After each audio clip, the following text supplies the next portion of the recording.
আমাদের আন্দোলনের সময় তারা এই ছাত্রলীগকে সাথে নিয়ে বা যুবলীগকে সাথে নিয়ে এই পুলিশ দিয়ে এই গাড়ির মধ্যে আগুন দেওয়া হয়েছে, এই বা ইয়ের মধ্যে আগুন দেওয়া হয়েছে, ওইখানে বোমা মারা হয়েছে, এই যে জ্বলে গেছে পেট্রোল বোমা মারা হয়েছে, তারা করেছে, আওয়ামী লীগ করেছে। আমরা এগুলো করি না। আমরা আমাদের ছেলেপেলেদের বলছি তোমরা লেখাপড়া করে ভালো হবে, চাকরি বাকরিতে যাবে, মানুষ হবে, এবং কেউ রাজনীতি করবে, কেউ চাকরি করবে, এটাই হলো কথা। কিন্তু আজকে তারা যেভাবে করছে, কারণ দেশের মধ্যে অসন্তোষ বেড়ে যাচ্ছে।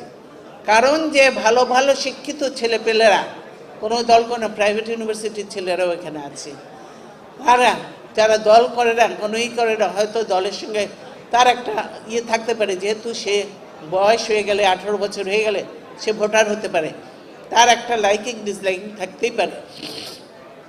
সেই ছেলেটাকে যখন মনে করে বিএনপি বা ধানের শীষে ভোট দিয়েছে, তখন সে ভালো যত ভালো স্টুডেন্টই হোক না কেন, যত ভালো বুঝুকই না কেন, আজকালকার যুগে কম্পিউটার আর তবে সব কিছু বুঝুক না কেন, তারপরেও সে চাকরিটা হবে না।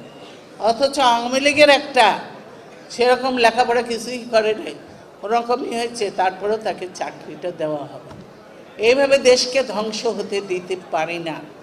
তাই আজকে ছেলেদেরকে আমরা বলবো, প্রতিষ্ঠা বার্ষিকীতে শুধু আনন্দ হই হুল্লোড় বা তালি বাজালে, উত্তর দক্ষিণ স্লোগান দিলে, পূর্ব পশ্চিম স্লোগান দিলে এটা চলবে না। তোমাদেরকে জাগতে হবে, শিখতে হবে।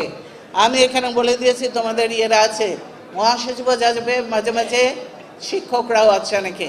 তোমাদেরকে এখন থেকে প্রশিক্ষণ দেওয়া হবে, ছাত্রদের প্রশিক্ষণ দেওয়া হবে।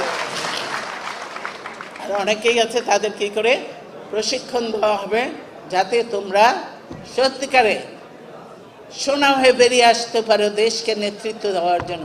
সেইভাবে আমাদের তৈরি করতে হবে।